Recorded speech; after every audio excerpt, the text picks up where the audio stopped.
Olá pessoal, sejam todos muito bem-vindos ao mini curso Nanomateriais e suas aplicações do segundo Enzimaticon. Olá você que é engenheiro, você que é um futuro engenheiro, olá você que é professor, olá cientista, olá profissional da indústria, olá empreendedor. Esse mini curso foi feito para todos vocês. Meu nome é Josué Cremonese, eu sou engenheiro de materiais. Eu tenho mestrado e estou fazendo agora um doutorado em engenharia de materiais e nanotecnologia. Eu agradeço muito pela oportunidade de te mostrar essa belíssima área que é a nanotecnologia, os nanomateriais e as superpropriedades que eles têm. A minha intenção aqui é agregar pelo menos um pouquinho de conhecimento para todo mundo que já conhece a nanotecnologia, né, para quem já trabalha com nano, mas também deixar encantado quem ainda não conhece essa área.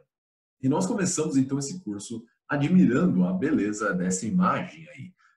Essa é a folha, né, da flor do lótus, aquela flor muito admirada, famosa por nascer em corpos d'água e até no lodo, né? E o que a folha do lótus tem a ver com nanomateriais? Bom, já dando um mega spoiler do que você vai ver aqui nesse mini curso, as propriedades dos nanomateriais tem muito a ver com as suas propriedades superficiais, né? E essa folha especificamente tem uma propriedade superficial interessantíssima, que é a superhidrofobicidade. Folhas de outras plantas também têm essa característica, mas na folha do lótus a natureza caprichou assim de um jeito de dar inveja para as outras folhas. Por que a hidrofobicidade é importante? Bom, porque o ângulo, né, de contato, né, que é uma forma da gente medir a molhabilidade, né, da planta, ela na folha do lótus, esse ângulo de contato chega a ser de 140 graus. O que significa isso? Significa que quando cai uma gota d'água, igual a gente está vendo aqui nessa imagem, né, a gota d'água fica na forma de gota mesmo, ali na superfície, de forma que ela tende a rolar em algum momento e não se acumular, ela não consegue se espalhar na superfície da folha do lótus. E isso evita, né, que alguma sujeira que tenha vindo com aquela água, uma poeira, se acumule ali também, né? Então, por isso, a gente chama a folha do lótus de uma superfície autolimpante, né? E isso tem a ver exatamente com como é construída essa superfície. A gente consegue observar, colocando no microscópio eletrônico de varredura, essas protuberâncias na superfície da folha, né, que são papilas, semelhantes às papilas da nossa língua, né, que são estruturas micrométricas. Mas se a gente observar melhor, a gente vê que essas papilas em si, elas são recobertas com outras estruturas que a gente sabe que são estruturas nanométricas, estruturas na escala dos nanômetros, ok? E a combinação dessas duas estruturas dá forma o que a gente chama de uma estrutura hierárquica, certo? E a estrutura hierárquica, né, que é formada então por micro e nanoestruturas, confere à folha do lótus a superhidrofobicidade, que é tão importante para a saúde daquela planta. Agora, olha só, então a natureza, quando criou a folha do lótus, digamos que ela já conhecia a nanotecnologia e ela aplicou a nanotecnologia na criação aí de uma superfície superhidrofóbica, uma superfície autolimpante, certo? Agora imagina só, a gente também já consegue manipular materiais na escala nano. Então a gente também pode ser capaz hoje de desenvolver materiais que tenham, né, que imitam essa superfície da folha do lótus e que tenham também essa característica autolimpante, certo? E existem muitas pesquisas, muito desenvolvimento já para a criação de vidros, de estruturas, de tecidos com essa propriedade autolimpante. Bem interessante, né? Vamos falar agora de uma outra aplicação aqui também na natureza que a gente pode trazer para o nosso mundo, né, para a nossa tecnologia, usando nanotecnologia, usando a nanotecnologia. Vamos lá, podia ser propriedade mecânica, podia ser propriedade elétrica, mas eu escolhi mostrar uma propriedade óptica, certo? Tá aí, ó, a borboleta Peleides morpho, né, essa espécie maravilhosa que tem essa asa que a gente está vendo aí, um azul brilhante, né? E o que é especial aqui? Essa borboleta é especial porque na asa dela, né, apesar da gente estar percebendo esse azul maravilhoso, não tem nenhum pigmento, não tem nenhum cromóforo, né, que geralmente é como a gente colore os objetos, como as coisas adquirem cor, né? Os objetos, a matéria tem cor, né? Através de pigmentos, através de cromóforos. Pois bem, na asa da borboleta Peleides, né, morfo, a gente não encontra esses pigmentos, né? Essa asa dela, ela é dessa forma por conta da estrutura, né? E mais uma vez, uma estrutura hierárquica. A gente consegue aí observar no microscópio que tem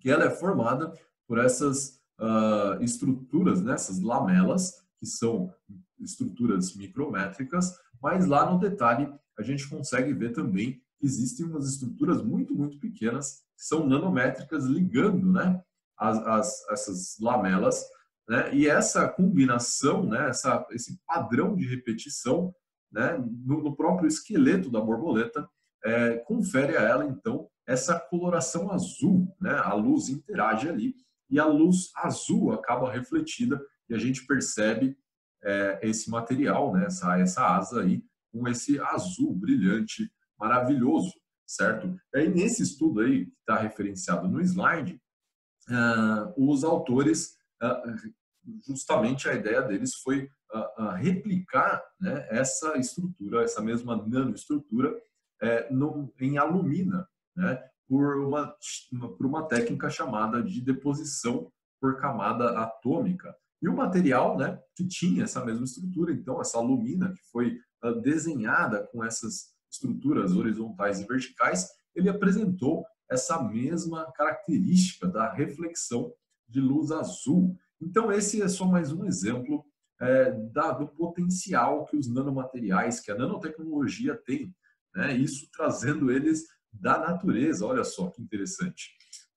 E nesse mini curso você vai ver esse, né, e muitos outros exemplos, e ainda vamos entender aqui junto o que são os nanomateriais. A gente vai fazer uma série de definições, inclusive de termos que eu já usei aqui nesse mini curso. A gente vai definir esses termos para a gente entender essas palavras da mesma forma, né? Num segundo momento, a gente vai entender também quais são os grandes diferenciais do nano, né? Por que eles são diferentes dos outros materiais.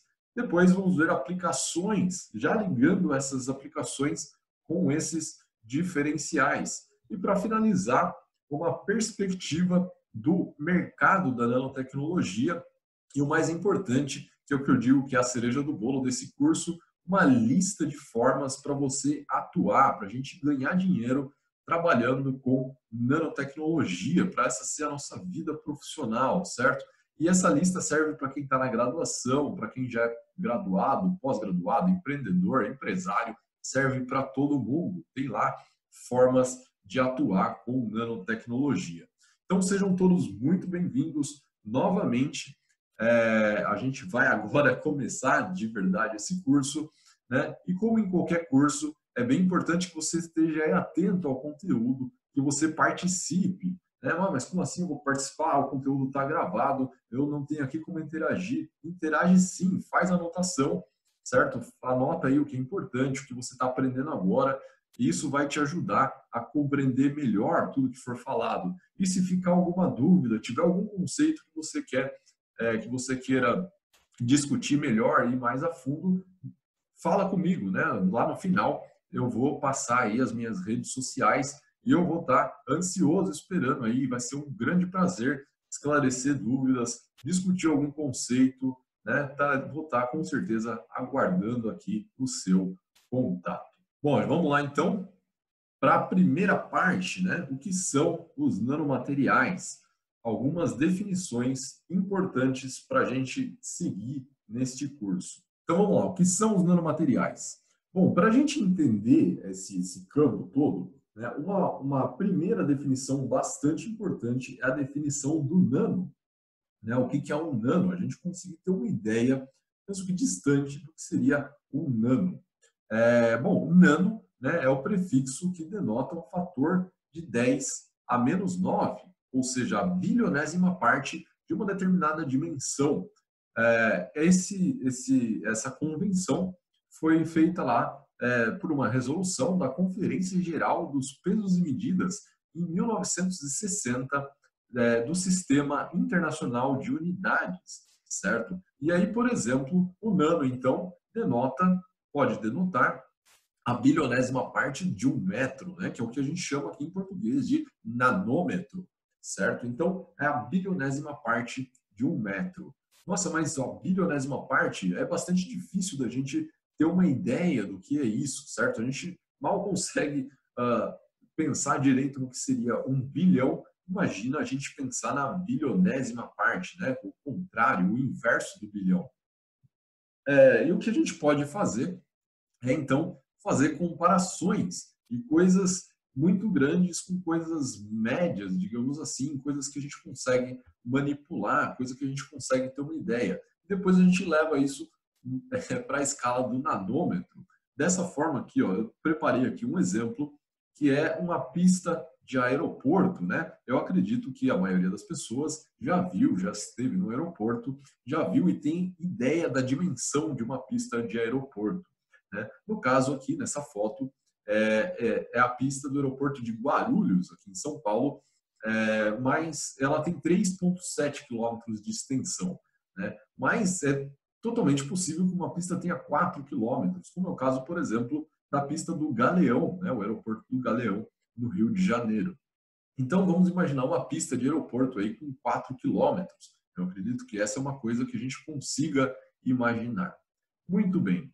Agora, se a gente pega essa pista de aeroporto e compara com uma formiga, né? A formiga tem 4 milímetros, em média, né, de comprimento, né? E a gente, então, está fazendo aqui uma redução de tamanho de 1 milhão de vezes. A gente está diminuindo, né, a pista do aeroporto de 4 quilômetros, fazendo uma redução de escala, a gente chega em uma formiga de 4 milímetros. Muito bem, o nano, né, o nano é mais uma redução da mesma ordem de grandeza, da mesma ordem de 1 milhão.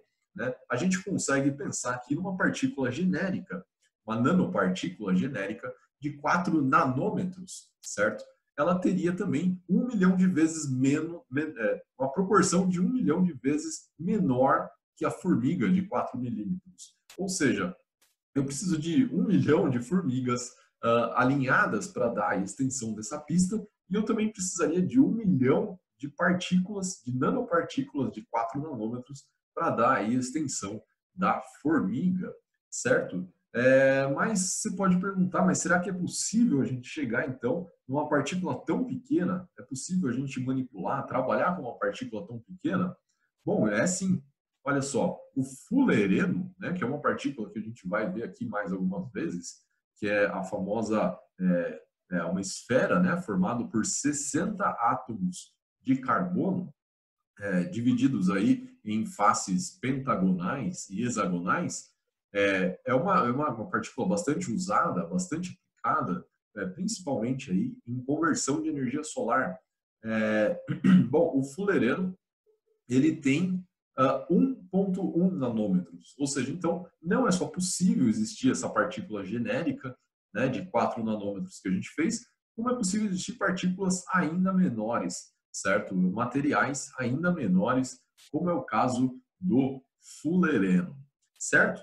Então agora com essa ideia melhor do que seria um nano, né, de quão pequeno é um nano, a gente pode partir para a definição da nanotecnologia, né, que é o entendimento e controle da matéria na nanoescala, ou seja, é a tecnologia que lida aí com dimensões menores do que 100 nanômetros. Tá? Esse limite de 100 nanômetros ele é importante. Até uns 15 anos atrás, se pegar um livro do ano 2000, mais ou menos, não tinha muito claro essa extensão do que seria a nanoescala, certo? Um livro antigo define nanotecnologia como tipicamente aí o range, né, as dimensões, a tecnologia que trabalha com o range de subnanômetros até centenas de nanômetros, certo? Mas agora já está mais estabelecido na literatura que é até 100 nanômetros, de alguns poucos nanômetros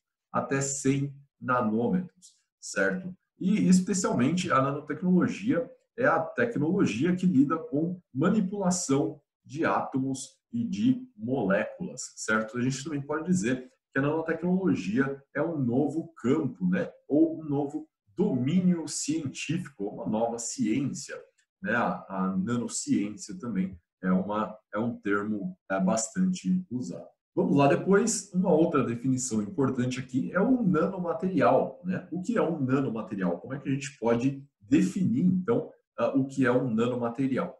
Bom, para que o material seja considerado um nanomaterial, é necessário que ele possua partículas ou constituintes na dimensão da nanoescala, ou com pelo menos uma dimensão, uma das dimensões na nanoescala, certo?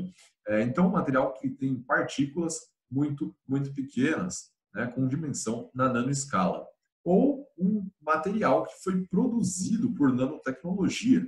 De repente, um material que tem partículas maiores, a gente vai ver alguns exemplos daqui a pouco, uma partícula micrométrica, por exemplo, mas na superfície dessa partícula houve ali algum tratamento de modificação e a superfície dessa partícula adquiriu ali propriedades de nanotecnologia, foi nanomanipulada, foi feita alguma nanoestruturação, certo? Então, esse também é considerado um nanomaterial, ou mesmo um nanocompósito, certo? É um material que, por exemplo, pode ser um material polimérico, né, que a gente está acostumado, qualquer polímero, polietileno, polipropileno, né, mas a gente colocou ali um reforço que é um nanomaterial, um material com partículas na escala nano, certo? Então, a gente também considera o nanocompósito como um nanomaterial.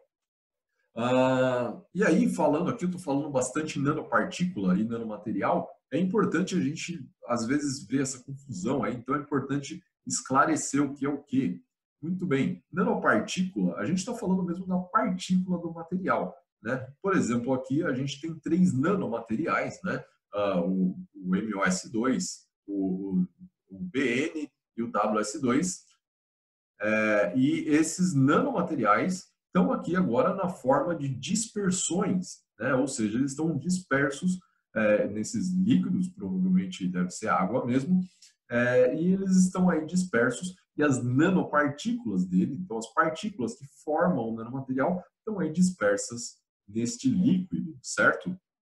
Muito bem. Acho que agora a gente já tem então algumas definições importantes. A gente pode passar para uma classificação, uma forma da gente classificar os nanomateriais. Bom, existem 4 classes de nanomateriais, né, considerando o tipo, né, a constituição dele, né, do que ele é feito, certo? Então, a primeira classe seria aí os nanomateriais à base de carbono, certo? E esses nanomateriais à base de carbono, eles têm principalmente o carbono como seu constituinte, e ele pode vir aí em diferentes morfologias, como, por exemplo, os tubos ocos, né, que são os nanotubos de carbono, né, e algumas outras morfologias que têm o formato de tubo, né. Também o elipsoides ou esferas. A esfera, por exemplo, seria o C60, né, o fulereno, do qual a gente já falou aqui. Mas existem também outras configurações, C90, C72, outros formatos aí que acabam dando elipsoides, né, próximas de esfera, mas não totalmente esféricas. Existem também as folhas, como o grafeno, o óxido de grafeno reduzido. Todos esses são nanomateriais de carbono em formato de folha. E existem também os nanocarbonos amorfos, certo? Como é o caso, por exemplo, do carbon black, ou famoso negro de fumo. Uma segunda classe desses materiais são os materiais inorgânicos. E aí a gente tem os metálicos, né, que são as nanopartículas metálicas. A gente vai ver bastante detalhes aqui de nanopartículas de ouro, algumas aplicações também de nanopartícula de prata, certo? Temos óxidos metálicos, temos condutores ou semicondutores, né? Tem cerâmicos, todos esses são aí classificados como nanomateriais inorgânicos, ok? Mas existem também os orgânicos, né? Que são também, claro, que contêm carbono, né? Que são aí baseados em ligações covalentes, mas que não são aqueles exclusivamente de carbono classificados ali na primeira classe como nanomateriais de carbono. Esses nanomateriais orgânicos, então, são dendrímeros, micelas, lipossomas ou até mesmo polímeros, né? Quando os polímeros vêm aí no formato de nanopartículas, todos esses são, então, classificados dentro de nanomateriais orgânicos. E, por último, claro, a nossa classe de compósitos, né?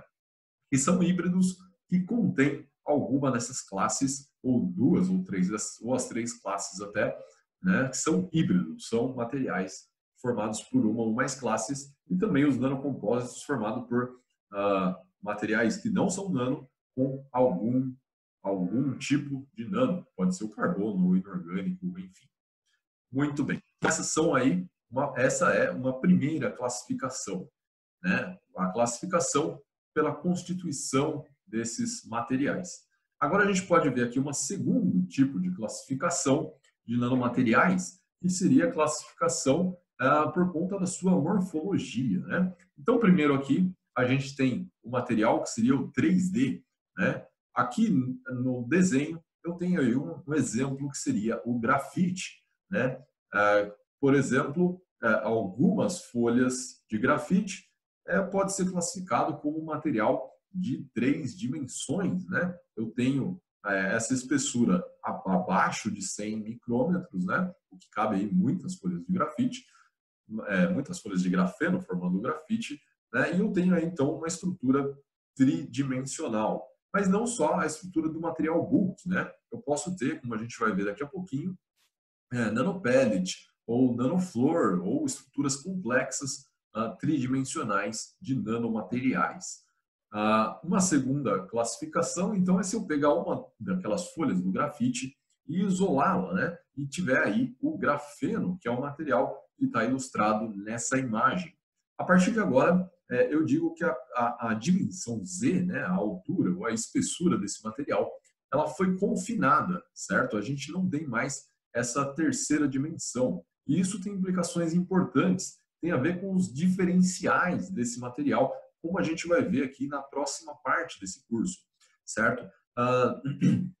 Então, aqui a gente tem um material que é bidimensional, a gente tem duas dimensões que são muito maiores, né? Que é a terceira dimensão. A terceira dimensão dele está confinada, ele é um material bidimensional.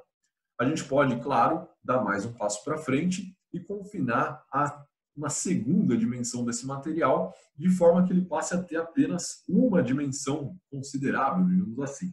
Mas o mais importante, as outras duas dimensões foram confinadas na nanoescala. E aí a gente tem um exemplo do nanotubo de carbono, mas não só os nanotubos, a gente também tem nanofios, nanobastões, nanohastes, certo? A própria estrutura da nanométrica lá da folha do lótus é um nanofio, certo? A gente pode procurar aí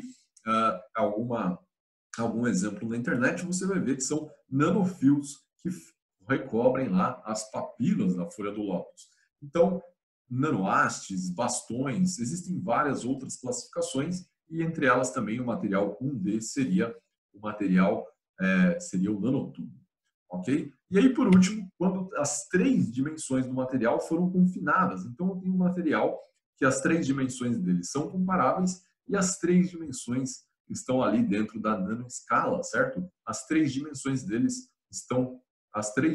do material estão confinadas. E aí isso forma o material 0D. E mais uma vez a gente tem aí o exemplo do fulereno. Mas não somente o fulereno é o material 0D, né? Existem o que a gente chama de pontos quânticos. A gente vai ver um exemplo daqui a pouquinho, né? Que são pontos quânticos, são partículas muito, muito pequenas, esféricas, né? Ou próximas de esfera, em que as três dimensões foram confinadas na nanoescala. Bom, você já deve estar vendo também que em todos os meus slides tem aí uma referência, certo? E essa referência serve para duas coisas. A primeira é para eu dar o devido crédito ao dono daquela imagem que eu utilizei aqui. E a segunda é para você procurar e se aprofundar mais naquele assunto, no assunto abordado naquele slide, se você tiver esse interesse, certo? Então, todos os slides vão ter essa referência, pode ser um livro, pode ser um artigo científico, como é o desse caso aqui, e alguns vão ter ali, antes da referência, uma bandeirinha do Brasil, o que significa que é um trabalho feito por brasileiros ou um trabalho que está em português, certo? E aí, consequentemente, foi feito por brasileiros também. Então, vamos lá, continuando aqui a classificação em questão de dimensões, né? Vou dar exemplos, então, mais exemplos dessas morfologias. A gente tem aqui, então, o primeiro exemplo, que seria o material 3D. Como eu falei, é um material que está com as suas dimensões, elas estão acima, né, da nanoescala, né? A gente pode ver ali, pela escala dessa micrografia, que a gente tem dimensões superiores aí a 2 microns nessas partículas. Mas, né, se você olhar atentamente, você vai ver que essa superfície dela, ela é porosa, né? E essa porosidade foi obtida justamente com a aplicação de nanotecnologia, né? É uma superfície nanoestruturada. Então, esses octaedros que a gente está vendo aqui, que são octaedros de pentóxido de vanádio, né? V2O5, eles são estruturas tridimensionais, certo? A aplicação deles, só para citar aqui, é para bateria de lítio, né? Com longa vida útil. Então, é um estudo aí para aumento da vida útil das baterias de lítio.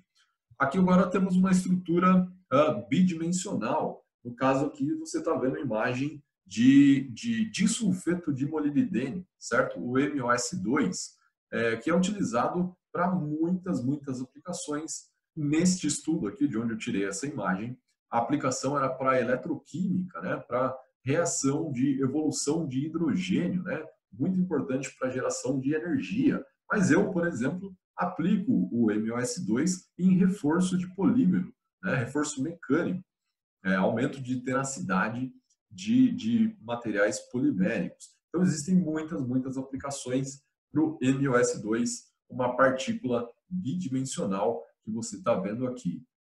E olha, é importante salientar, mais uma vez, a gente tem uma escala de 100 micrômetros aqui. Então, as folhas realmente são bem grandes, né? São micrométricas.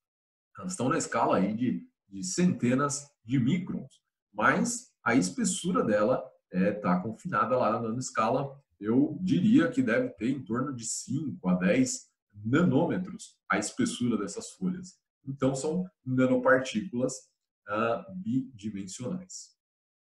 E agora, a gente tem aqui, na verdade, dois exemplos, né, duas morfologias diferentes para o mesmo material e que, nesse caso aqui, foram obtidas para a mesma aplicação, né? Esse material é o dióxido de titânio e a aplicação que foi dada para esses dois materiais aí foi a conversão de energia solar, né? Processo fotoeletroquímico, né? E a gente consegue ver ali no 0D que realmente ele tem partículas muito pequenas. Na verdade, são muitas partículas agregadas ali que formaram um filme, né? Mas elas são partículas que foram obtidas separadamente, né? Elas foram obtidas uma por uma e aí quando seca ela acaba se agregando. Mas são partículas zero dimensional. Né? A gente pode ver na escala mais uma vez que a gente tem 200 nanômetros e as partículas são muito menores que 200 nanômetros.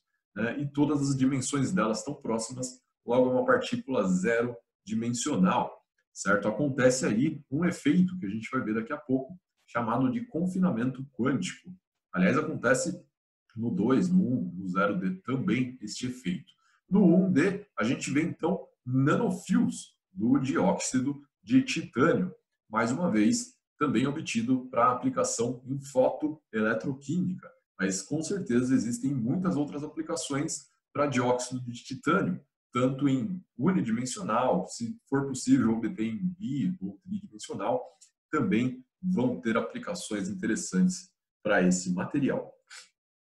E aí, falando então das dimensões, a gente pode partir para uma última definição aqui, para a gente encerrar essa parte de definições, que é a definição da razão de aspecto. Muito bem, razão de aspecto, né, segundo a grande fonte dos trabalhos mal feitos, digamos assim, que é a Wikipedia, né? Não que a Wikipedia seja mal feita, mas os trabalhos que se basearam nela, né, tem lá suas dúvidas. Então, a razão de aspecto, de uma forma geométrica, é a razão dos seus tamanhos em diferentes dimensões. Tem uma razão de aspecto bastante comum, que a gente conhece, que a gente vê todo dia, que é a razão de aspecto da folha de sulfite, certo? Independente da dimensão dela, A6, A5, A4, A3 e tal, todas as dimensões delas, elas são padronizadas pela ISO 216. E lá na ISO diz que a razão de aspecto dela, né, então a borda maior tem que ser raiz de 2 vezes maior do que a borda menor. Então, essa folha a gente pode dizer, né, que nesse sentido, nessas duas dimensões, tem uma razão de aspecto de 1,414 aproximadamente. Acontece que a folha tem uma terceira dimensão, que é a espessura, né? E mesmo que ela seja desprezível em relação às outras duas, ela é uma dimensão que é mensurável. Ela pode estar confinada, digamos assim, né? Se ela fosse uma nanopartícula, ela seria uma nanopartícula bidimensional, com uma das dimensões confinada na nanoescala, certo? E aí a gente poderia, então, calcular para a razão de aspecto no termo de nanotecnologia, vai ser sempre a comparação da outra, dessas dimensões maiores, comparadas com a dimensão menor. Por exemplo, a gente pode ver aqui a comparação, calcular a razão de aspecto desse post-it aí que a gente está usando, né? Então, eu peguei lá, se ela fosse uma nanopartícula, eu ia medir ela no microscópio eletrônico de varredura, ou no força atômica, ou por transmissão, né? Mas o post-it eu medi lá, então, no paquímetro, ele tem 102 milímetros, a dimensão que eu chamei de L, que é o comprimento. E aí, como eu vou calcular do ponto de vista de nanotecnologia, eu vou comparar com a dimensão menor, que é a espessura, que tem aqui 100 micrômetros, ok?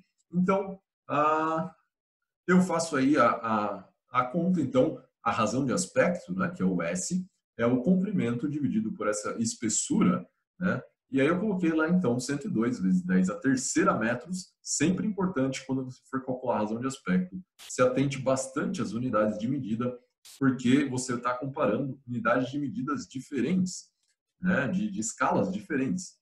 E aí a gente chega lá na razão de aspecto de 1000 para esse post-it, ok? Então aí, razão de aspecto calculado a partir do ponto de vista da nanotecnologia. A razão de aspecto é uma grandeza adimensional, ela é igual a 1000. Ok, Josué, muito bom, agora eu entendi o que é a razão de aspecto, né? E eu preciso calcular a razão de aspecto na vida real.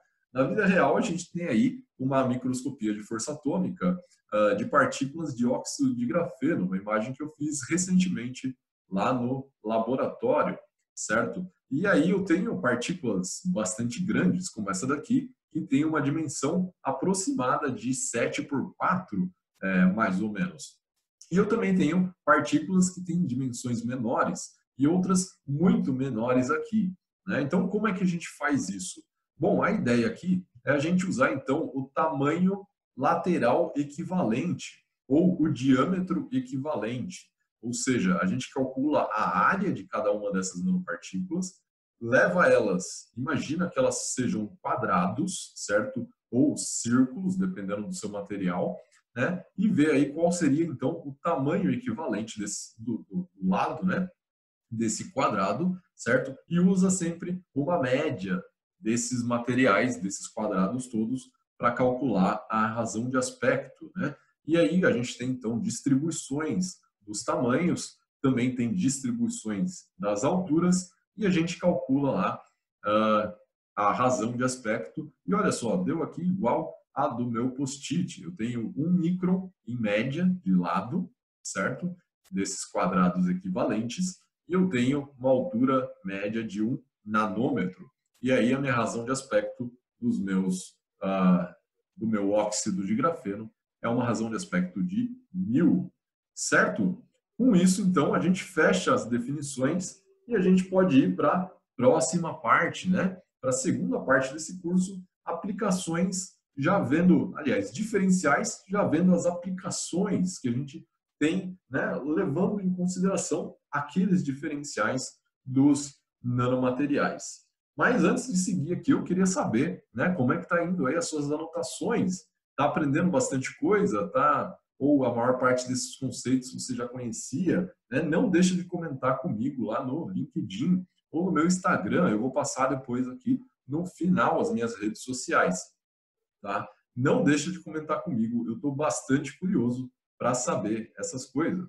Então, eu queria saber muito, pessoal, como é que está aí as suas anotações, o que você está aprendendo. Eu queria saber muito um feedback aí seu com relação a esse curso. Isso é importante, pessoal, não só para mim, tá? É importante para você também, a gente criar essas ligações. E não só comigo, mas também com os outros palestrantes aqui do Congresso, né? Com outros integrantes do Congresso, com os organizadores do Congresso. É muito importante a gente interagir, criar conexão aí, né? É importante para a nossa profissão, é importante para o nosso crescimento profissional, entendeu? O conteúdo que você está aprendendo aqui no Congresso é realmente importante, mas o conteúdo desconexo, né? Um conteúdo que não está ligado a uma ação, é um conteúdo que está desperdiçado.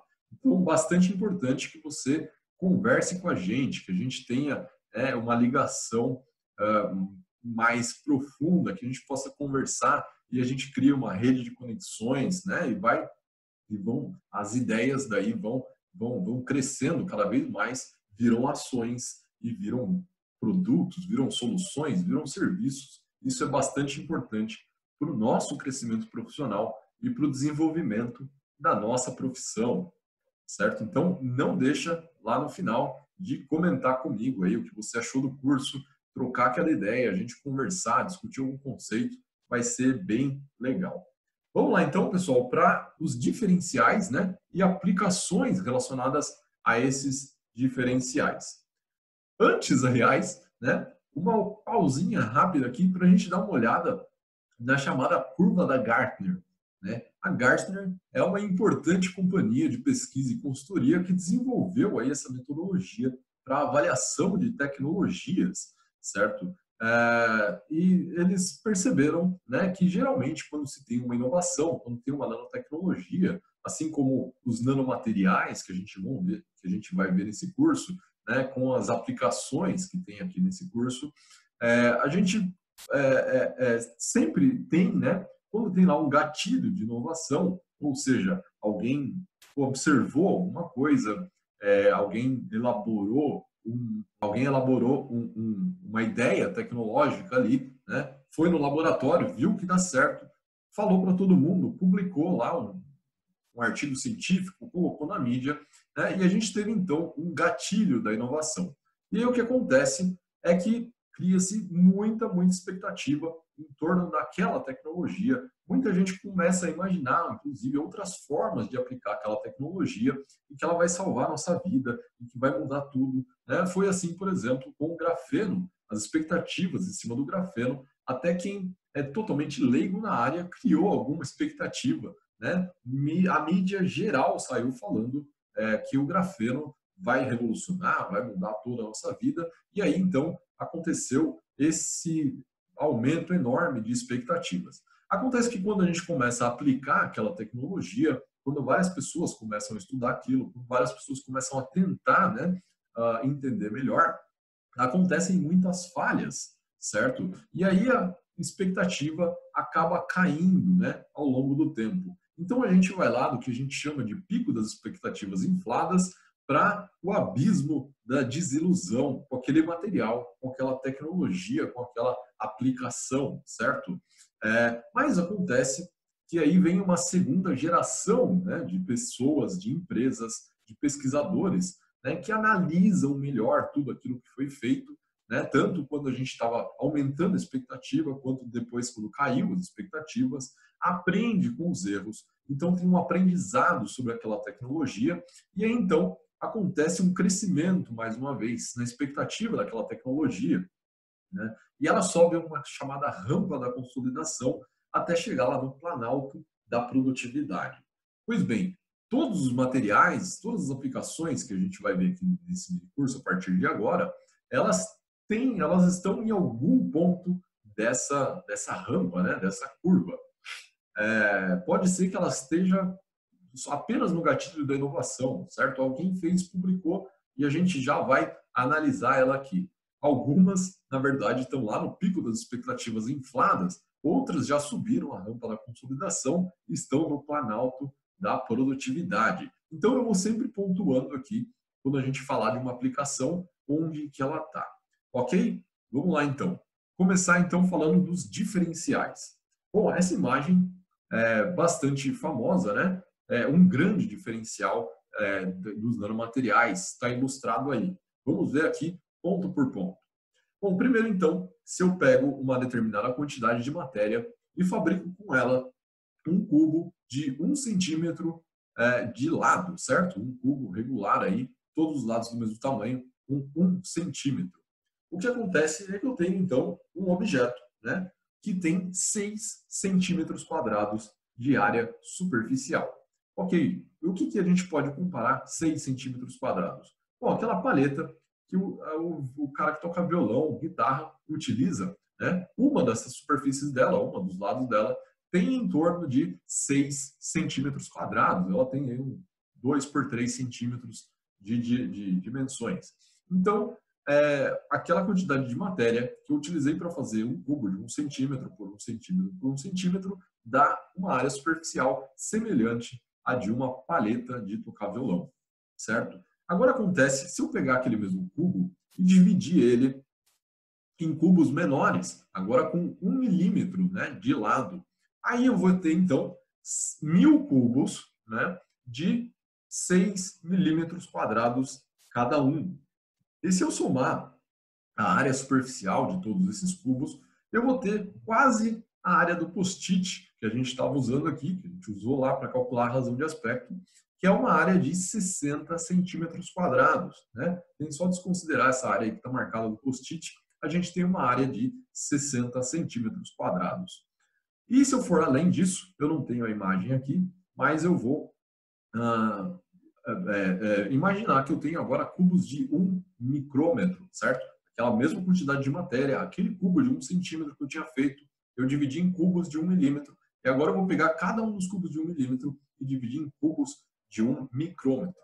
Muito bem, eu vou ter 10 elevado a 12 cubos de 1 micrômetro, né? E vou ter, então, uma área superficial ali em cada um de 6 micrômetros quadrados em cada um. E se eu somar a área de todos esses cubos, né, a área superficial, considerando todas as faces deles, eu vou ter a área que é uma área de uma vaga suficiente.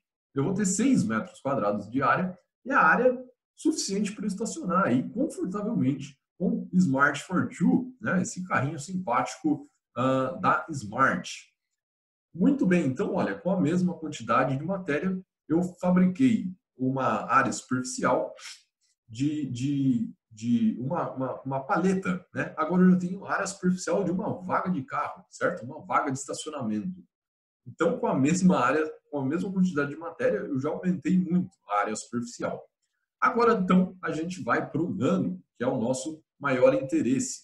Se eu pegar aquela mesma quantidade de matéria, se eu pegar cada um daqueles 10 a 12 cubinhos de 1 micron e dividir ele agora em cubos de 1 nanômetro, o que eu vou ter? Eu vou ter 10 elevado a 21 cubos de 1 nanômetro, cada um com uma área superficial de 6 nanômetros quadrados. E se eu somar a área de todos esses 10 a 21 cubos, eu vou ter 6.000 metros quadrados, que é a área já de um campo de futebol, certo? Então, com a mesma quantidade de matéria que eu conseguia recobrir apenas ali uma paleta de violão, agora eu consigo recobrir a área de um campo de futebol. Então, o primeiro grande diferencial dos nanomateriais é justamente a área superficial. A área superficial dos nanomateriais, ou a área superficial do que está na nanoescala, é muito, muito maior do que aquele mesmo material quando ele está em escalas maiores,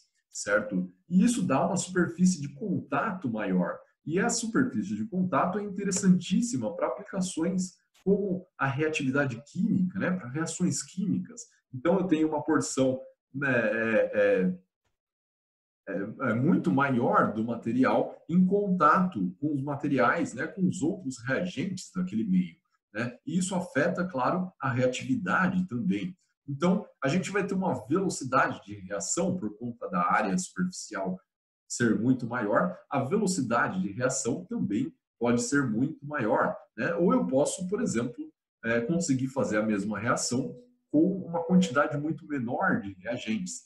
e aí com isso também aumentar o controle, né, da minha reação. Então, a área superficial é um primeiro diferencial e é interessante para aplicações que envolvem reatividade química. Também pode ser interessante para o reforço mecânico, né? Eu imagino que eu vou reforçar um polímero com uma determinada carga. Quanto maior a carga, quanto maior a área superficial da carga, né, maior a área de contato que esse polímero vai ter para transferir o esforço para a carga e ser reforçado por ela, certo? Além do que, né, os nanomateriais ainda têm propriedades mecânicas superiores, né? Então, dessa forma, eu consigo, em reforço mecânico, resultados muito bons com quantidades muito pequenas de carga, certo? Então, para reforço mecânico, a área superficial é extremamente importante. Uma terceira aplicação que a gente também pode, digamos assim, ter a vantagem da área superficial são as aplicações que envolvem a dissorção, né? Vamos pensar aqui num filtro de um equipamento de proteção respiratória do mineiro, né? Que entra lá na mina, que pode ter uma atmosfera potencialmente contaminada, né? Pode ser potencialmente tóxica, certo? Bom, quanto maior a área superficial dos materiais que estão ali dentro daquele filtro, né, maior é o alvo, digamos assim, para que a molécula de gás tóxico fique retida naquele filtro e que não vai, então, para o sistema respiratório daquele minerador que vai entrar naquela mina, certo? Então, a dissorção é uma outra aplicação em que a gente pode ter muita vantagem se a gente utilizar o nanomaterial, certo? Vamos ver aqui agora com mais detalhes um pouco uma aplicação de energia, né? Que também leva em consideração, que também é uma grande vantagem, onde a área superficial dos nanomateriais é uma grande vantagem. Bom, a gente precisa de armazenamento de energia melhores, definitivamente, porque a gente precisa de mobilidade elétrica, a gente precisa de autonomia nos nossos dispositivos eletrônicos, né, que cada vez mais funções, utilizam cada vez mais energia, e a gente também precisa de estudar armazenamento de energia para desenvolver materiais flexíveis que armazenam energia e a gente poder, então, levar para mais aplicações que tenham a ver com que precisem de energia, certo? E aí tem muitas vantagens do uso de nanomateriais em energia, mas a principal é a área superficial. Por quê? Porque muitos dos processos, né, aqui no exemplo aí no slide, a gente tem uma exemplificação aí do processo, tem um esquema do mecanismo de pseudocapacitância, certo? Essa é só uma das possibilidades para armazenamento de energia, mas praticamente todos eles têm a ver com trocas que acontecem entre um eletrodo e um eletrólito. Então, existem inúmeros nanomateriais, inúmeros estudos para aplicação de nanomateriais, de diversos nanomateriais em supercapacitores, em baterias, né, em dispositivos de armazenamento de energia. E tem também inúmeras abordagens diferentes. Por exemplo, eu posso estudar a morfologia, né, desses nanomateriais. Eu posso trocar ali composição dos nanomateriais, estruturas, mecanismos, tudo que de alguma forma pode ser nanoestruturado para eu aumentar, né, a área superficial, para maximizar, consequentemente, a área superficial, né? E aí, consequentemente, maximizar também a eficiência do armazenamento de energia, dos processos ali, está sendo estudado. Então, uma grande aplicação de nanomateriais em armazenamento de energia. Bom, a gente pode também ir para transporte, certo? Como eu falei, o reforço mecânico, né? Então, peças estruturais que sejam cada vez mais leves e mais resistentes, para a gente substituir metais em carros, em aviões, né? Substituir metal e ter cada vez menos peso, né? Menos massa nos nossos meios de transporte, para, consequentemente, economizar combustível, certo? Então, a gente vai falar aqui agora um pouquinho do reforço mecânico para produzir essas peças estruturais. Bom, você que está fazendo engenharia de materiais ou que já fez, com certeza já viu na sua vida a tal da regra das misturas, né? Que diz aí que o módulo de elasticidade de um compósito é igual ao módulo das matrizes, da matriz e da carga, né, nas proporções que eles estão no compósito.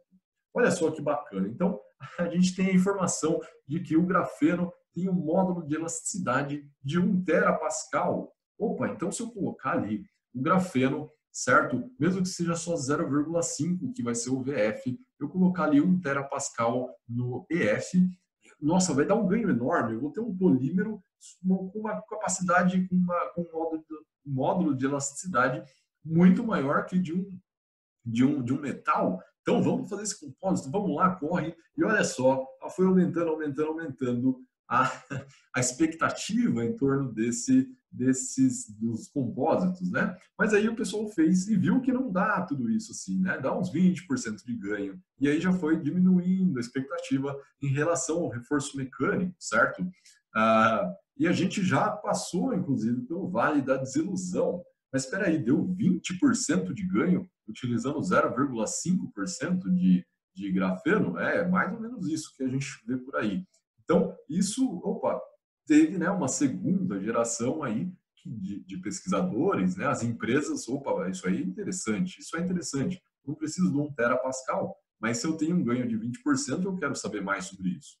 E aí, então, a gente já subiu também a rampa da consolidação, né? E na rampa da consolidação, o entendimento vai ficando mais claro, né? E a gente já sabe hoje que para considerar aí, para a gente conseguir estimar o módulo de elasticidade de um compósito com nanopartículas, no caso aqui para nanopartículas bidimensionais, a gente tem que levar em consideração uma série de outros fatores, incluindo aí o S, né, que a gente calculou aí, que é a razão de aspecto. Então, esse é um fator de forma, digamos assim. A gente tem que levar em consideração um eta zero, né, que é o fator de orientação das partículas, como as partículas estão orientadas dentro daquele compósito, e ele leva em consideração também o coeficiente de Poisson da matriz, uma coisa que a gente não precisava considerar ali na mistura, na regra das misturas dos compósitos, né, tradicionais. Então, foi, né, ficando mais claro, né, o pessoal começou a entender melhor agora os nanocompósitos, inclusive essa fórmula, uma fórmula que eu estudo bastante aí, essa relação, eu estou desenvolvendo trabalho em cima disso, né, e olha só, em 2018, né, como resultado, quando a gente começa a entrar lá no platô de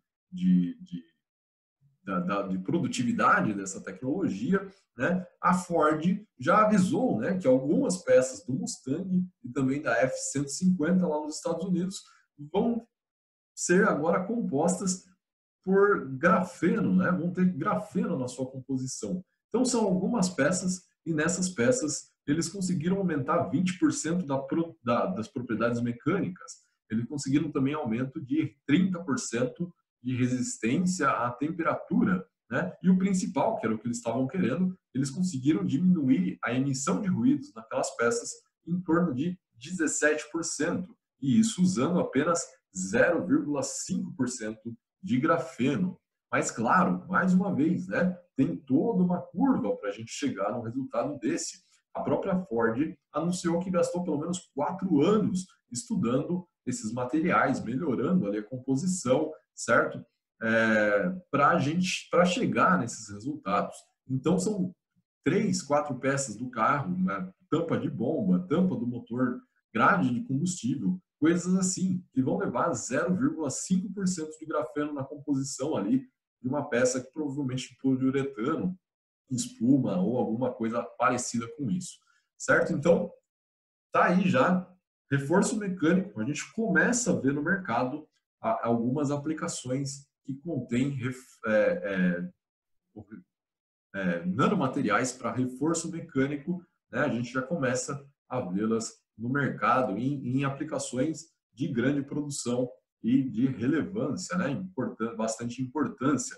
Alguns artigos esportivos já estão tendo grafeno há bastante tempo, são até famosos aí, uma raquete de tênis, o pneu de uma bicicleta lá de alta performance, mas agora a gente começa a ter aqui também em automóveis, né? E na indústria como um todo. Certo? E essa, pessoal, é só uma, né? A possibilidade de utilizar nanomateriais em transportes, né, considerando aí somente a indústria automobilística, as estruturas, né, materiais reforçados com nanomateriais, é só uma das possibilidades. A gente também tem na indústria automobilística sistemas de armazenamento de energia, como os que eu falei aqui agora há pouco, né, que capta, por exemplo, a energia lá térmica gerada na frenagem e armazena e converte essa energia para ser usada depois na próxima arrancada, ou materiais termoelétricos para controle de temperatura, né, pneus com maior resistência à rolagem, sensores de alta eficiência, aditivos de combustível, tudo isso está sendo estudado com nanomateriais e nanotecnologia. Então a gente vai agora para o segundo diferencial. O segundo diferencial dos nanomateriais, né, são os chamados efeitos quânticos. E o que é isso? Então, o que são os efeitos quânticos? Bom, na escala nano, como as dimensões estão confinadas, certo? O que acontece é que a interação eletrônica, a interação dos elétrons com o meio, com outros materiais, com a luz, ela passa a ser diferente, certo? E a gente tem o que chamamos de efeitos quânticos, né? Uma partícula de ouro, por exemplo, é famosa, né? O experimento que a gente tem uma nanopartícula de ouro, ela não tem mais aquela cor dourada, ela mudou de cor por conta da forma com que ela interage com a luz, certo? Mas não só a cor da partícula muda, né? Pode mudar também o ponto de fusão, efeitos de fluorescência, condutividade térmica, permeabilidade magnética e a reatividade química, como a gente já viu também na questão da área superficial, certo? Então, todas essas propriedades, elas são dependentes do tamanho das partículas. E o principal é que a gente consegue ajustar uma determinada propriedade. Por exemplo, eu consigo ajustar o ponto de fusão de uma nanopartícula ajustando simplesmente o tamanho dela, né? E isso é totalmente possível de ser feito com nanotecnologia. E aí onde é que a gente aplica, então, esse diferencial da nanotecnologia? Bom, mais uma aplicação aqui em energia, agora na conversão de energia solar, né? A gente precisa de energia solar, de energia limpa, né, sobretudo, mas a energia solar é uma das possibilidades. Só que para consolidar a energia solar, a gente precisa de células solares mais eficientes, certo? E a célula solar, para ela ser mais eficiente, uma das formas é fazer com que ela absorva mais da energia do Sol, da luz do Sol, né, que a gente recebe aqui. Tem diversos comprimentos de onda, né, um espectro de comprimentos de onda. Então, a célula solar que absorve todos esses comprimentos de onda é mais eficiente, né? E essa absorção tem a ver com o que a gente chama de band gap do material, né? Pois bem, aqui tem uma imagem de um nanomaterial, que é um ponto quântico, mais uma vez, uma estrutura aí zero dimensional, de sulfeto de cádmio, seleneto de cádmio, certo? E ele absorve aí, ó, tá vendo lá, ele absorve muito bem, desde 350 até uns 650 nanômetros, ou seja, ele tem uma faixa, uma larga faixa de absorção da luz solar, né? Então, esse é um, né, dos nanomateriais que são estudados para aumento de eficiência da conversão da energia solar, certo? E energia solar é uma das formas de geração de energia elétrica que a gente estuda, certo? Onde os nanomateriais podem ser aplicados. Uma outra forma, uma outra aplicação de nanomaterial relacionado à energia, agora na economia da energia. Olha só, esses vidros aí são chamados vidros eletrocrômicos, né? Eletrocrômicos, vidros que a cor pode ser ajustada por um sinal elétrico, certo? E eles podem, então, controlar a entrada de luz e de calor no ambiente. Assim, se está muito quente aqui, né, o vidro, a cor do vidro é ajustada para refletir esse calor para fora e aí evita que eu precise do ar-condicionado ou que eu possa diminuir, né, a necessidade do ar-condicionado. Agora, se está uma temperatura agradável, esse vidro é ajustado, né, a cor do vidro é ajustada para que a luz entre, né, e eu diminua a necessidade do uso da energia elétrica, certo?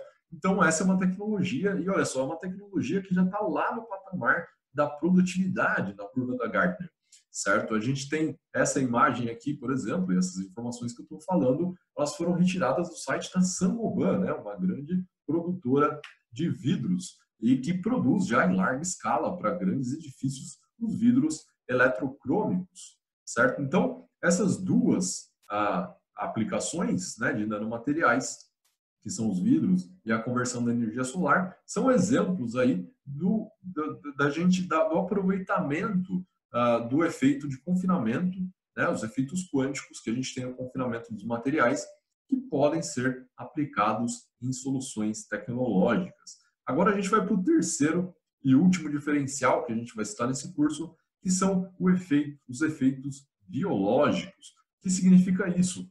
Significa que os processos, né, que mantêm a nossa vida, a maior parte deles acontece na nanoescala. Por exemplo, o transporte de oxigênio no nosso corpo é feito pelas hemoglobinas, que tem 5,5 nanômetros de diâmetro.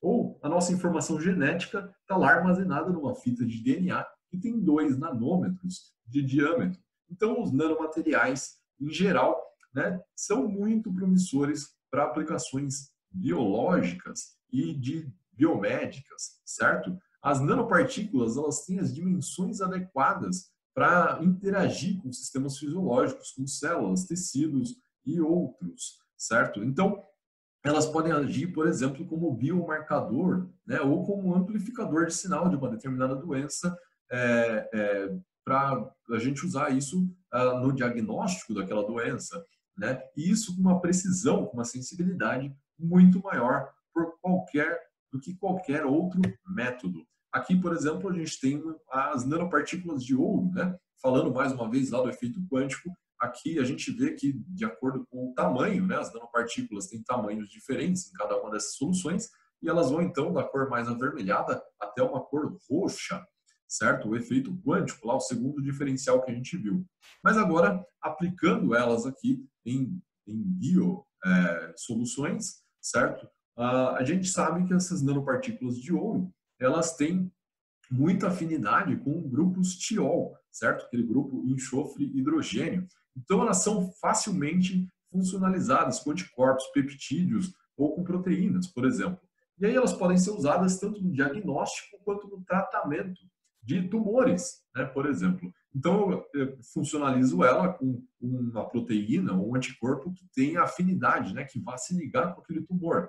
E aí, então, ela se acumula ali seletivamente naquele tumor, quando ela é inserida no organismo, né? E aí, quando eu faço uma imagem, por exemplo, usando ali o infravermelho, essas partículas vão ficar iluminadas, né? Devido a essa coloração delas, elas vão ficar iluminadas, né? E aí eu vou ter uma precisão imensa, o médico vai saber exatamente qual é a região daquele tumor, né? As células cancerígenas que estão ali. Ou eu posso também aquecê-las, né? Elas podem ser irradiadas com micro-ondas, gerar calor e ali seletivamente destruir aquelas células pelo calor que elas geraram ali e elas atacarem então essas células e destruírem as células cancerígenas também de uma forma muito pontual, de uma forma muito seletiva, sem fazer mal para o restante, né? Para as células vizinhas daquele tumor, né? Ou uma outra aplicação mais leve, né? Um teste de gravidez, né? A gente pode usar essa coloração dela para que quando essa biomolécula, né, é funcionalizada, ela reaja com o marcador de gravidez que está lá no fluido corporal, né? E aí isso está dentro de um dispositivo e o dispositivo quando reage fica rosa, né? A cor aí do ouro, né? E aí o próprio dispositivo já tem lá as letrinhas escritas: parabéns, mamãe, certo? Deu positivo, você está grávida, certo? E aí uma coisa bastante legal é que as nanopartículas de ouro, como um produto em si, ela já é uma aplicação comercial. Tem muitas empresas, tem startups, inclusive no Brasil, que produzem, né? E produzem e fornecem nanopartículas, não só de ouro, mas também de prata, de óxidos metálicos. A gente vai ver algumas delas na última parte do mini curso, certo? Então, a nanopartícula é um produto comercial e as aplicações dela estão cada vez mais maduras, elas já estão subindo ali a rampa do iluminismo, a rampa onde a gente consegue entender melhor as coisas e por que elas funcionam daquele jeito. Então, pessoal, a gente deu aqui três grandes áreas, digamos assim, onde a nanotecnologia está sendo aplicada para o desenvolvimento de potenciais soluções, né? De soluções assim de grandes demandas do nosso tempo, né? Que são energia, transporte e medicina e saúde, né? Mas aqueles três grandes diferenciais, né? Que são a área superficial, o confinamento eletrônico e os efeitos biológicos, eles podem resolver uma série de outras grandes demandas do nosso tempo, como, por exemplo, a água potável, né? A área superficial, né? Como eu falei, é importante para filtros. Então, no tratamento, na dessalinização da água do mar, por exemplo, existe muita aplicação para nanomateriais, porque eles têm a área superficial adequada para tanto, certo? No processamento de dados também, né? Aliás, o processamento de dados, o armazenamento de dados, uma outra coisa, computadores cada vez mais rápidos, armazenar dados, cada vez mais dados em áreas cada vez menores, foi basicamente para isso que surgiu a nanotecnologia.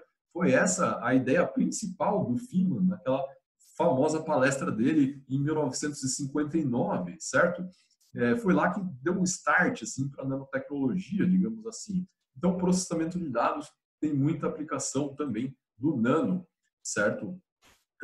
Tecidos e vestuário, essa é outra tecnologia que já está cada vez mais consolidada. Então, tecidos impermeáveis, ou com antistática, ou com maior resistência mecânica, ou com bloqueador de ultravioleta, né? Para sensoriamento, pode fazer, por exemplo, uma roupa que faça a medição da temperatura do corpo em tempo real, né? O sensoriamento vai tudo isso é possível com nanomateriais. Ou uma outra aplicação que também já é bastante consolidada, né, que são os antibactericidas. O tecido é revestido com uma solução antibactericida, né, geralmente baseada em nanopartículas de prata. Isso bastante comum em bastante empresa, inclusive no Brasil já fazendo isso.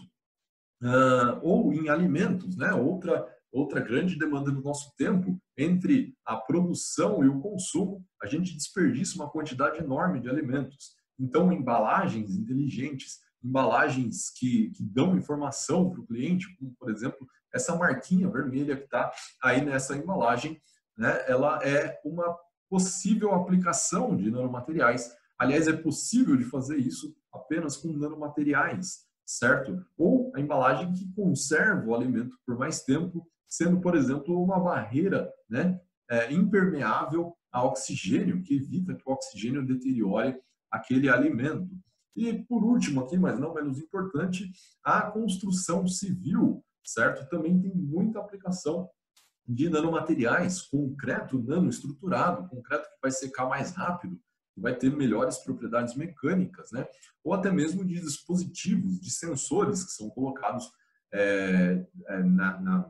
na massa, por exemplo, que vão ali detectar tensão, né? Ou vão detectar corrosão naquela estrutura e avisar que uma ponte ou uma determinada estrutura qualquer tem algum defeito, né?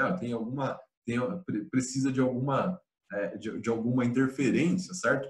Tudo isso vai ser possível, tudo isso é possível, está sendo estudado e sendo desenvolvido utilizando então nanomateriais, certo? E às vezes, né, pessoal, isso também parece um pouco distante, né? Em que mundo é que estão fazendo isso? Bom, isso está sendo feito dentro da universidade onde você estuda, dentro da universidade onde eu estudo, desde que tem um laboratório, desde que tenha lá um cientista, alguém pesquisando, com certeza tem alguém que está estudando nanomateriais, que está estudando nanotecnologia para uma dessas muitas aplicações aqui. No McGrath, por exemplo, que é o centro de pesquisa onde eu trabalho, né, onde eu estou fazendo meu doutorado, tem estudo em quase todas essas áreas aí, né? E no meu grupo tem pelo menos 3 ou 4 áreas, certo? Que são o transporte ali, né? Pensando em materiais para estrutura, nanocompósitos para estrutura e tal, inclusive que é a minha pesquisa. Tem pessoal estudando, tem alunos lá estudando tecidos, tem alunos estudando alimentos, isso só no meu grupo de pesquisa. Então, é uma coisa que está sendo feita, que está acontecendo exatamente agora, e isso em todos os lugares, nas quase todas as universidades tem alguma pesquisa neste sentido, e também em muitas empresas, né, que trabalham já com a nanotecnologia. Então, dito tudo isso, só não resta uma conclusão dessa parte aqui do curso, que seria que os nanomateriais podem ser aplicados, né, em qualquer lugar, desde que o objetivo for a melhoria da qualidade de vida. Ou seja, eles têm diferenciais para melhorar soluções para materiais mais leves, para materiais mais resistentes, para materiais mais flexíveis, né, para materiais com propriedades elétricas, propriedades óticas, um monte de coisa que eu nem citei aqui, porque a gente não teria tempo, né? Modificação de superfície, muita coisa interessante pode ser feita com nanomaterial. Então, qualquer produto, qualquer aplicação pode levar ali nanotecnologia, né? E a gente está apenas no começo das descobertas, né? No começo do boom da nanotecnologia. Então, o que nos resta é só ir para a quarta parte desse mini curso, a perspectiva de mercado. Bom, perspectivas de mercado. A nanotecnologia é com certeza um campo muito, muito promissor, certo? Vamos pensar aqui agora como é que eu posso trabalhar, né, com a nanotecnologia. Então, com certeza é um campo muito promissor, é um campo que está vivo, né? É um campo que tem novidade a toda hora, um mercado que está pulsante aí. Né? E tem todo um ecossistema em desenvolvimento para suportar a nanotecnologia. Então, tem política pública, tem as empresas, tem as universidades, tem a sociedade em geral engajada no desenvolvimento desse ecossistema para suportar a nanotecnologia, estão mobilizadas aí na busca dessas soluções, certo? E a nanotecnologia tem as ferramentas, ou ela é o conjunto de ferramentas que pode ser aplicado nas soluções das demandas bastante complexas que tem aí no nosso tempo. Então, vale a pena se especializar em nanotecnologia? Bom, é um novo domínio da ciência, certo? Mas mesmo que já tenha muita gente trabalhando, e que não é tão novo assim, né? Deve ter uns 70, 80 anos aí já que a gente fala em nanotecnologia. Talvez não com esse termo, mas sim, ela foi pensada há uns 70, 80 anos já. Então, é um novo domínio da ciência, e mesmo que já tenha muita gente trabalhando com isso, ainda é extremamente possível você ser o pioneiro em alguma coisa dentro dessa área, você ter uma relevância, isso é muito, muito possível, certo? Então, por por que, né, que isso é possível? Porque a gente tem desafios muito relevantes ainda na área da nanotecnologia, certo? Aqui, vamos imaginar aqui, não sei se é bem isso, mas você acha que a Ford, por exemplo, não queria fazer o para-choque inteiro do carro já, ou mais peças estruturais, peças maiores do carro, usando grafeno, certo? Se eles já passaram tanto tempo estudando, talvez, eu estou dizendo talvez, o que limite aí a produção de mais peças seja a capacidade de produção de grafeno, certo? Porque mesmo que seja 0,5, quando eu penso no para-choque de um carro, é uma massa já mais considerável, certo? Ou no para-choque de todos os Mustangs da minha linha de produção, aí é uma massa mais considerável. Então, a escalabilidade é um desafio bastante relevante que precisa ser resolvido aí na nanotecnologia, produção dos nanomateriais. Né? E uma outra coisa bastante interessante nessa área é que tem interface com muitas áreas. Então, você pode ser um especialista em nanotecnologia e ter interface, por exemplo, com médicos, né? Você vai trabalhar com aplicações biomédicas ou com agrônomos, e você vai trabalhar lá voltado para soluções de agronomia, certo? Então, tem cientista da computação, engenharias das mais diversas especialidades. Você pode ter interface, né? E com isso, lógico, seu conhecimento vai ser amplificado quando você trabalha com interface em diferentes áreas, né? E aí, com certeza, se você resolve se especializar em nanotecnologia, você vai ter com certeza um grande amigo químico ou um grande amigo físico, né? Ou os dois, de preferência, porque você vai precisar muito entender de muito de química e muito de física para conseguir trabalhar, entender os conceitos e as potencialidades todas do nanomaterial que você estuda, certo? Então tá bom, Josué, tá lindo, você me convenceu. Eu quero me especializar em nanotecnologia, mas como eu faço para trabalhar assim hoje com nanotecnologia? Como eu faço para entrar nesse mercado, né? É a grande cereja do bolo do curso. A gente está chegando aqui no finalzinho, como trabalhar com nanotecnologia. Bom, e aí, como eu prometi, eu separei aqui em possibilidades para cada uma das etapas aí da nossa vida profissional. Então, começando aqui com quem está na graduação, né? Quem é o universitário ainda. Bom, eu diria para você que busque desde já a especialização na nanotecnologia com o que é possível de você fazer nesse momento.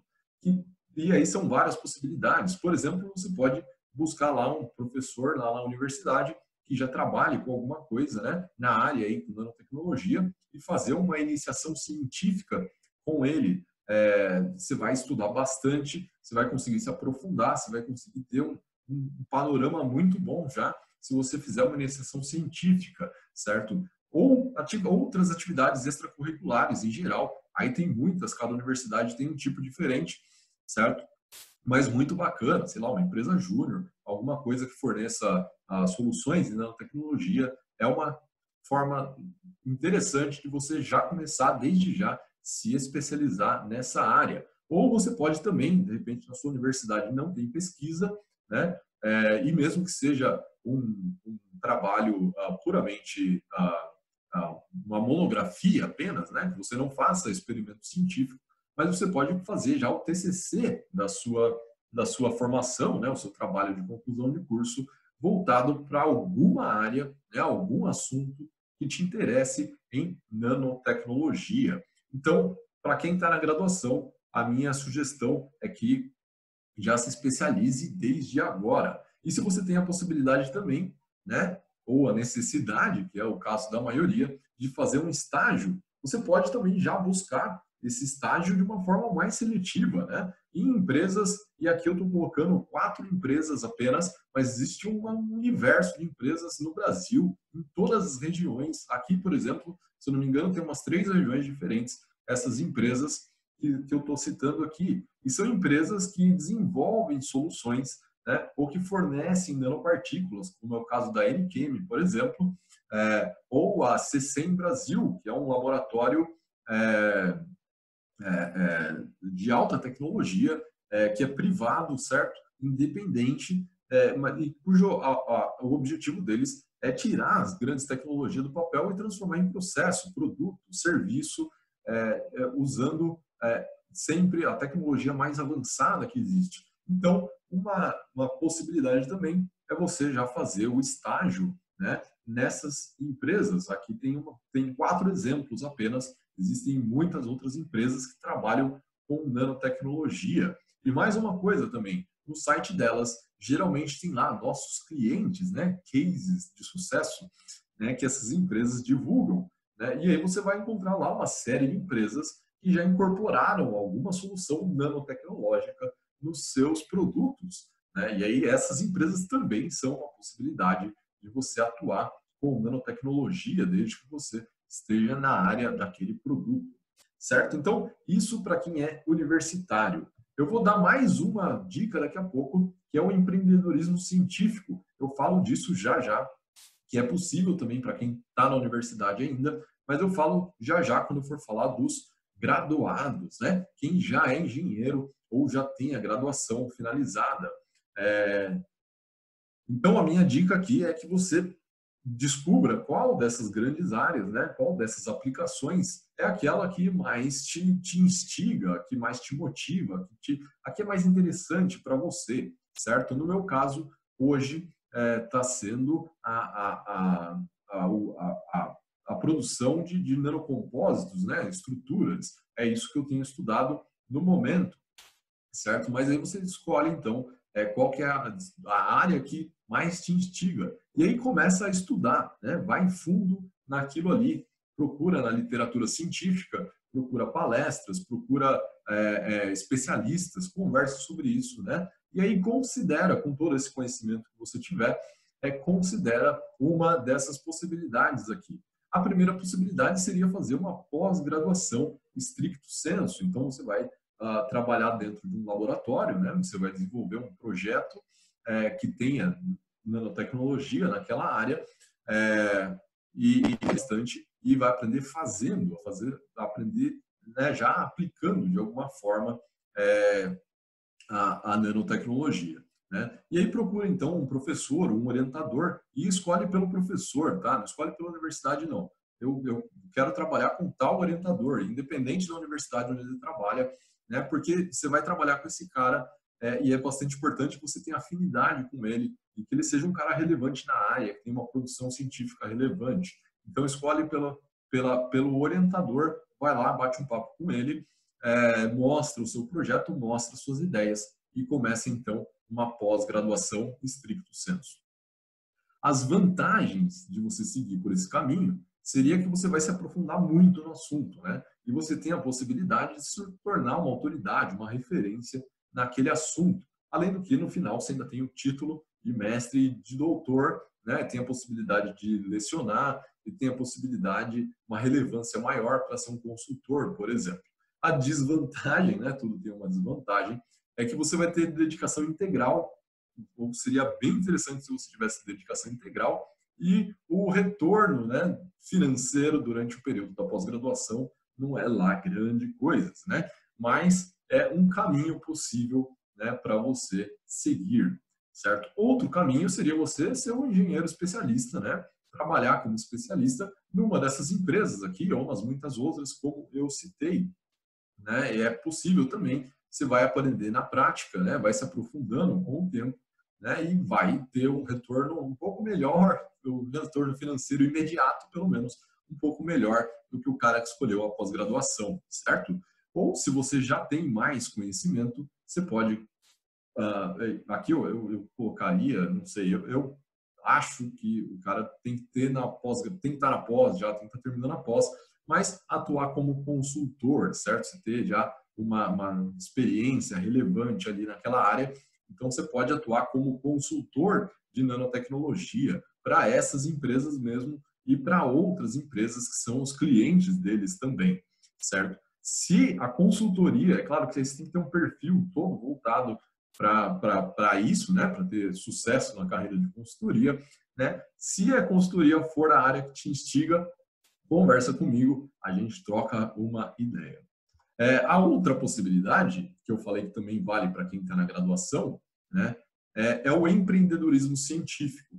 Isso, aliás, vale para quem está na graduação, de preferência que tenha feito ou que esteja fazendo a iniciação científica, né? E o empreendedorismo científico também, eu acredito que seja mais adequado para quem está na pós-graduação, mas dá também para, se você tem conhecimento, se você tem uma ideia, se você já experimentou alguma coisa, se você tem um produto, né, mesmo que seja um mínimo produto viável, seja um protótipo de uma ideia, de uma aplicação científica de qualquer coisa, você pode seguir, então, para o empreendedorismo científico, certo? O que é o empreendedorismo científico? Bom,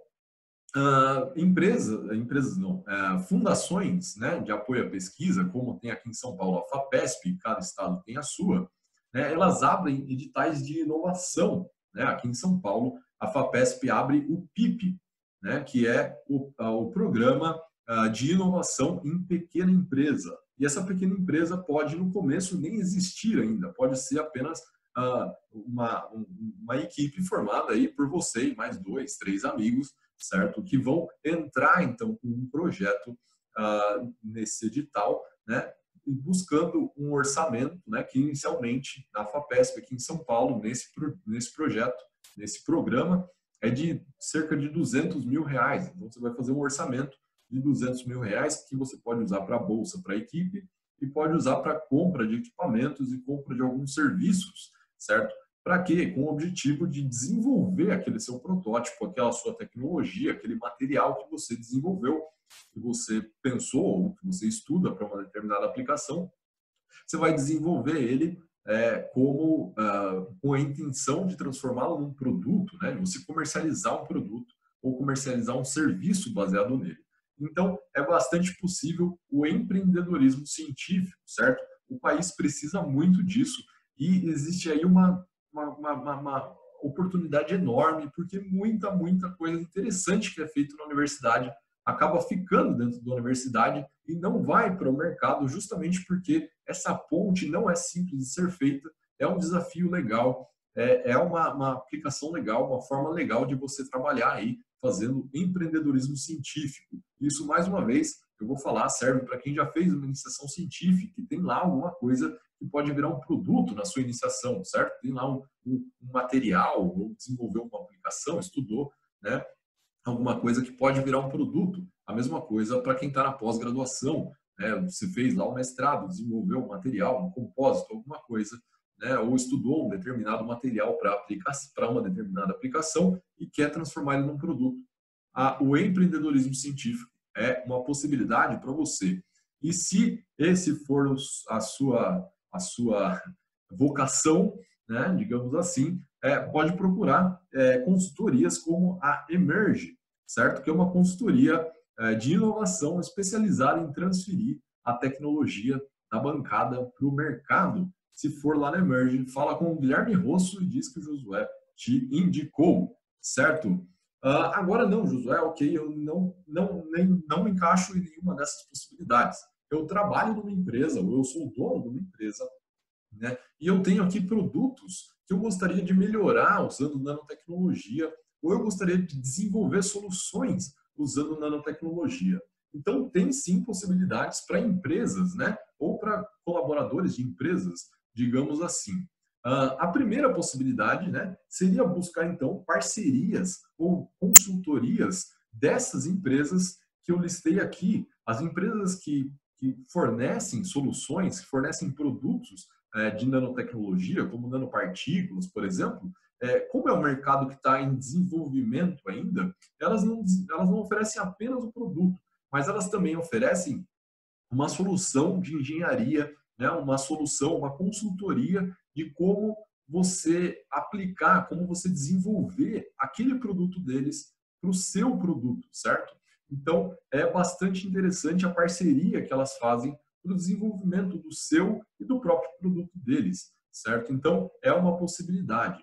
A outra possibilidade é contratar um consultor, né, igual aqueles que eu falei lá, o profissional liberal, o cara que é especialista, trabalha por conta própria, né, mas também pode te dar uma consultoria em nanotecnologia, certo? O acompanhamento de um produto, de um desenvolvimento, né? Você pode contratar tanto uma empresa como um profissional liberal para fazer esse trabalho. A segunda possibilidade para uma empresa é buscar parceria com a universidade mesmo, certo? As agências de inovação dentro das universidades estão cada vez mais consolidadas aqui no Brasil e elas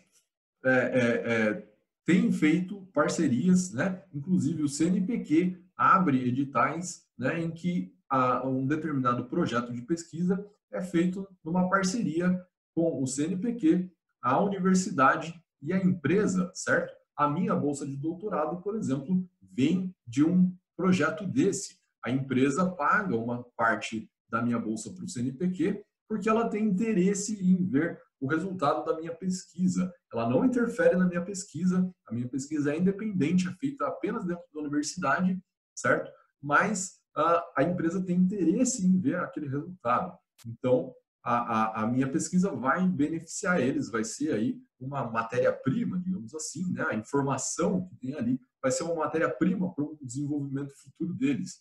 Então, existe essa possibilidade de a empresa fazer pesquisa em parceria com as universidades. E aqui existem muitas possibilidades, certo? A possibilidade também da empresa investir num laboratório próprio, né? Mas um laboratório próprio é caro, vai requerer um investimento muito alto, vou precisar de profissionais extremamente qualificados, certo? Mas é um caminho possível também. E um caminho que pode, inclusive, ser financiado ou fomentado por instituições como as fundações de pesquisa, de amparo à pesquisa, ou pela FINEP, né, que trabalha também financiando equipamentos para pesquisa em empresas, certo? Então, tem aqui já uma gama, né, enorme de formas de você, como profissional ou de você, como empresa, atuar no ramo da nanotecnologia. Mas tem mais uma aqui, que é a exploração de patente, né? Muitas vezes, a tecnologia desenvolvida num estudo científico, né, ela tem um potencial para virar um produto, né, mas é uma tecnologia que acaba ficando apenas ali numa patente ou apenas na divulgação de um artigo científico, certo? E quem fez aquilo, que é um pesquisador ou que era um aluno de doutorado, não tem essa pretensão, não tem essa aptidão, talvez, mas não tem essa vocação, né, de ser um empresário e de produzir aquilo e de levar aquilo para o mercado, né? Então fica lá registrada a patente, né? E a empresa, como que tem esse know-how, que sabe fazer isso, pode ser bastante interessante a empresa então passar a explorar essa patente e mais uma vez em parceria com agências de inovação das universidades, certo? Então a universidade tem lá uma vitrine, né, com muitos produtos lá. Você, como empresa, pode se interessar em uma determinada tecnologia daquelas e de desenvolver aquilo, né, e levar para o mercado.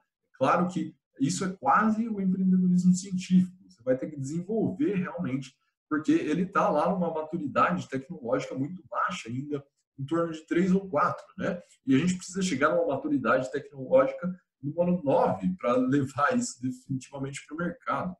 Então, é um processo, é uma possibilidade, a exploração de uma patente, pagando aí royalty para a universidade ou para o dono daquela patente, certo? Mais uma possibilidade de trabalhar com nanotecnologia, com nanosoluções. E com isso, pessoal, a gente encerra aqui o mini curso, certo? A gente aprendeu aqui bastante coisa, vimos aqui então que os nanomateriais estão na escala em que acontece a vida e por isso eles têm muito interesse para aplicações biomédicas, né? Também vimos que os grandes diferenciais, além do diferencial biológico, digamos assim, é o confinamento quântico, né? E a área superficial desses materiais. Então, as propriedades deles são superlativas por conta desses dois efeitos. E a gente viu também que nanomateriais e nanotecnologia em geral têm inúmeras aplicações e estão aí em pleno desenvolvimento, certo? É uma coisa que está viva, acontecendo exatamente agora e que a gente pode, ou a gente já faz parte desse desenvolvimento, certo? E aí, com isso, eu gostaria muito de agradecer. Muito obrigado por ter me acompanhado até aqui. Eu deixo aí as minhas redes sociais, como eu prometi lá no início, certo? E como eu disse várias vezes, que eu espero ansiosamente pelo seu contato, né? Pelo seu feedback, né? Para a gente poder fazer melhor, né? Manda lá o seu feedback também para o pessoal aí do congresso, os organizadores, a professora Amanda, né? Para que o congresso do ano que vem seja ainda melhor, certo? Então, aguardo o contato seu, certo? A gente pode conversar sobre qualquer assunto. Se eu não puder te ajudar naquele assunto, eu indico alguém que possa, né? Ou indico um caminho para você chegar lá, certo? Agora, se for um desses assuntos aqui, que estão nesse slide, que é o reforço mecânico, né? Materiais para impacto de alta velocidade, ou as diversas formas de caracterização de nanomateriais e de nanocompósitos, óxido de grafeno, de sulfeto de molibdênio, aí nesses eu posso te ajudar com ainda mais propriedade, né? De repente você é uma empresa procurando uma consultoria, pode me procurar, certo? Aí a gente vai conseguir conversar bastante sobre esses assuntos, conversar longamente sobre eles. Certo? Então, mais uma vez, esses assuntos são os assuntos com que eu trabalhei, né? Esses que estão marcados são os que eu estou trabalhando agora no doutorado, os que não estão marcados são os que eu trabalhei no mestrado, então consigo conversar bastante sobre eles também. Então, mais uma vez, muito obrigado. Eu desejo todo sucesso profissional aí para você, né? Boa sorte na sua carreira. Afinal, o sucesso na sua carreira profissional é o sucesso também da nossa profissão, que é a engenharia de materiais. Então, um grande abraço e até a próxima.